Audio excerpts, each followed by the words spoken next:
If you or someone you know is suffering from cancer, please follow along for a greater chance of survival. And I'm being blunt, raw, and forthwith here for the benefit of everyone. And I'm basing it not just on my anecdotal evidence. I'm basing it on medical science, medical research, case studies, peer reviews across the board. And when I say that I have thousands of hours in my brain, I'm not talking podcasts here. I'm talking about CMEs and CMAs, doctors on doctor, medical presentation, case study, research, the whole nine yard. And the reason why on February 9th, and I've explained this before and I don't want to hash into it, but the reason why I kicked it into gear, augmented my already nearly 4 years of heightened metabolically healthy lifestyle, I augmented to a seed to seed. So basically, if it doesn't come from the earth, and if it doesn't come from the ocean, I'm not interested. Only select process that I talked about before, like bottled water that I consume, along with some other select consumption products that I choose based on research and etc. So I had golf ball size lymph nodes in my neck. They also found them inside my groin area, inside my abdomen area, internally, from all the MRIs and that. But I had very apparent ones in my neck that started last July 2022 and got bigger and bigger and bigger. And then when I had the ultrasounds, the whole nine yard, and then when I got the information on my biopsy on February 8th, the CLL biopsy on February 9th, I kicked into gear. That change in lifestyle, because I only started the medication, it's going to be 3 weeks this Monday. So I started the medication, the treatment on May 8th. So between February 9th and May 8th, my lymph node had dropped dramatically, including my weight, which my weight loss has nothing to do with cancer. It has to do, basically I've taken out manufactured food completely out of my life. I haven't had any alcohol, which just again, I have nothing against alcohol, but I haven't had any alcohol since February 8th. I haven't had any desserts and sugars that are unnatural, like marketed, they're manufactured, none of that. Everything is real food. That's what caused a dramatic weight loss, in the sense of shredding. I'm basically at my 1998, I ran a marathon at the age of 32. I'm back at that weight, body fat, etc., at 57, right? So that in itself got me healthier than what I was. But what was interesting is my lymph nodes have pretty much disappeared in my neck, literally. I had golf ball. I went to the doctor. I got the biopsy information on February 8th. Within 2 weeks, I was at the doctor. I was in Cabo, Mexico, when I got the information. But by the time we came back, they saw me right away. So within 2 weeks, I saw the doctor. And in his office with my wife, he was sitting across the room and we're talking, and I talked about my lymph nodes, and I said, if you want to see them and measure them, he goes, I can see them from across the room, right? That's how apparent they were. Everybody was telling me since last July, what's in your neck? Very close friends of mine, like Vincenzo and my daughter, like basically looked me right in the eye and said, you'll tell me that if there's something wrong with you, or you're going to go get checked and all that, which I did. I did all that stuff, the ultrasounds and that. So we have the documented measurements based on CT scans and MRIs and that, ultrasounds of the size of my lymph nodes. So my lymph nodes have dramatically dropped naturally due to lifestyle. Medication started on May 8th. I've had my first blood work since the treatments has started. If you were to look at my blood work, without knowing my history right now, people would freak out. The medical professional would freak out because whether it's my lymphocytes or whether my platelets or my white blood counts and all those stuff, either some of them are very low and some of them are right off the chart, like sky high. But we knew this would happen, so the oncologists are happy on the results based on, we knew that this was going to throw off some numbers, but the numbers are good when you look at other comparisons. So that's a good step. So that's a positive thing. 2, I haven't had any side effects thus far. Minimal little things, but you can't even mention, I don't even think it's related to anything like that. So quite possibly one little thing, but I truly did not have any side effects. 3, the lifestyle before getting on the medication. I was passing out all the time, meaning I'd fall asleep in my office chair, I'd fall asleep on the couch. And even before the information of the biopsy, my wife was telling me, you're falling asleep a lot. and there could be 15 minutes, 20 minutes, but I just pass out. Again, that was the cancer. Cancer does that, CLL does that. That's millions of case history on all that. That's what it does.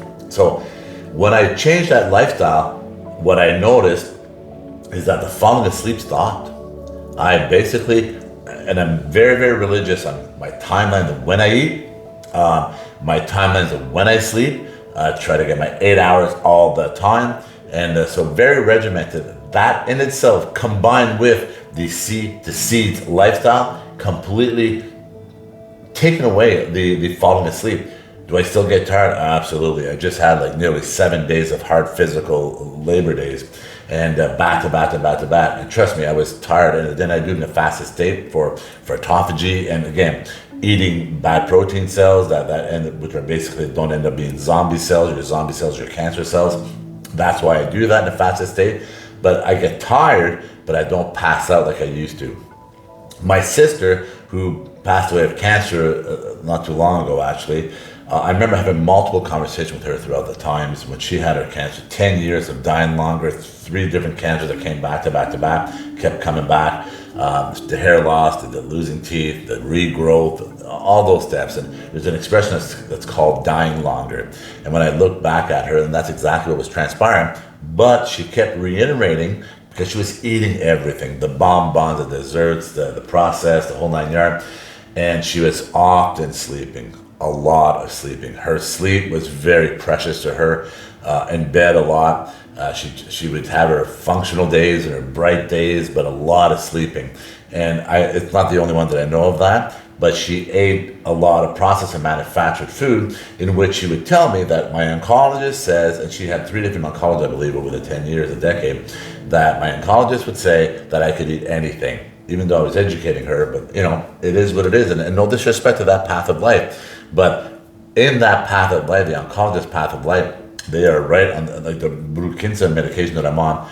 And I've explained this before, from all the other medical professionals that I follow, they have 20, 30, 40 years, institutions, hundreds of years of institutions that do this combination with, and the research of Walter Longo, and there's a lot of professionals out there with a lot of really good detailed research that say when you combine modern medicine, combined with a very heightened natural, I'm going to call it natural, earth, plant-based, fasting, combination lifestyle, bringing up your ketone body, lowering your glucose body and your glutamines, keeping these two, glucose and glutamine, as low as possible and your ketone as high as possible, hence living a natural lifestyle with natural foods, health food, earth foods, combined with fasting, the greater success of remission, greater success of beating the cancer, right? I've said this before, the type of cancer that I have, CLL, it's in the world of oncology. It is said that if you're diagnosed with CLL, you will die with CLL, but if they start treating you for CLL, you will die from CLL. And my goal is to go into remission. My goal is to teach it, but what I'm teaching right now, proven, you can see it in my neck, again, like the lymph nodes, everybody's noticing it, how they've pretty much the golf balls, and I had several of them. I think I had about 6 big ones.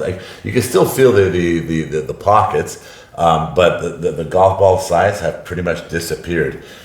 So I'm going to keep growing forward. I have another blood test coming up next week, Friday, and the following week, I'm having my meeting with the oncologist, which will be after 2 blood tests, and we'll be on the medication, on the treatment for well over a month, which is going to be a good result, double blood test, and a combination of. So, and my oncologist knows my lifestyle. I provided everything that I do, from the lifestyle to the consumption of supplements. I've even was sent to the pharmacist to review for any complication. So I'm doing this very thoroughly. And properly, combined with multiple other things from cold water immersion and all that, which I'll get into in another video.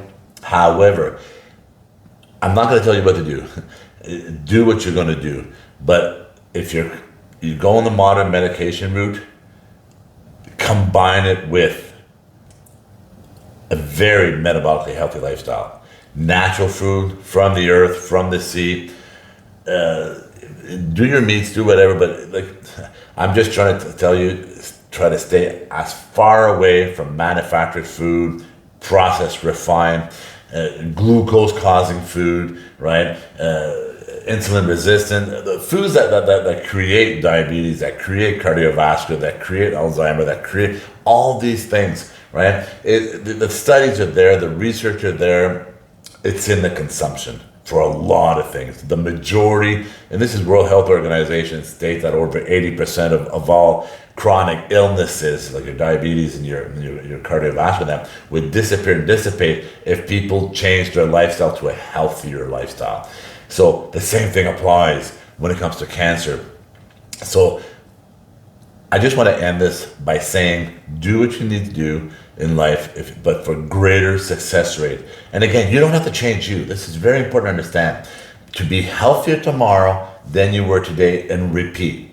By applying being healthier tomorrow than you were today and repeat, you're never going to go backwards. You're at minimum going to have incremental habit stacking, right? Incremental habit changes. But do not change you. Do not do a diet. Don't change your upbringing. Don't change your religion. Don't change your culture. Don't change it. Change the ingredients within your lifestyle. And I could assure you, within each category, there's a healthier category.